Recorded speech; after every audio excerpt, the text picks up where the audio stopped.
আজকে আমরা দেখবো বাংলাদেশের টপ 7 জুতার ব্র্যান্ড, অর্থাৎ বাংলাদেশের মানুষ যে 60টি ব্র্যান্ডের জুতা বেশি ব্যবহার করে। এখান থেকে আপনার পরিহিত জুতার ব্র্যান্ড আছে কিনা অবশ্যই কমেন্ট করে জানাবেন। শুরুতে টপ 7 আছে গুচ্চি।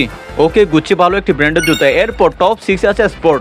স্পোর্ট এই কোম্পানির জুতাগুলো ছোট ছেলেরা বেশি পড়ে, বাট বড়রা একটু কমই পড়ে। এরপর টপ 5 অর্থাৎ বেস্ট 5-এর মধ্যে আছে নাইকি।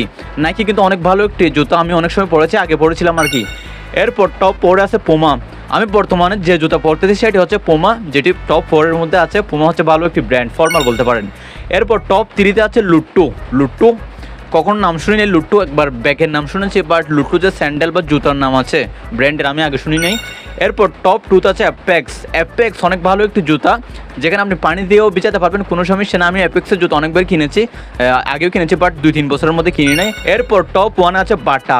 বাটা অনেক ভালো একটি জুতা, আর বাংলাদেশের বড় থেকে ছোটো সবাই বাটা কোম্পানির জুতা পরে, অর্থাৎ বাটা হচ্ছে টপ 1 আর বেস্ট 1। আমি অনেকবার বাটার জুতা কিনেছি, বাটা স্যান্ডেলগুলো আছে যেগুলো সবার কাছে ভালো লাগে। তো এখান থেকে আপনি কোন ব্র্যান্ডের জুতা পরেন অবশ্যই কমেন্ট করে জানাবেন। অ্যাট লাস্ট প্রেয়ার পর দিয়ার বাড়ি বর্তমানে যে বিমান অ্যাক্সিডেন্ট হয়েছে, যেখানে 19 জন শিশু মারা গিয়েছে, সবার জন্য শোকাহত।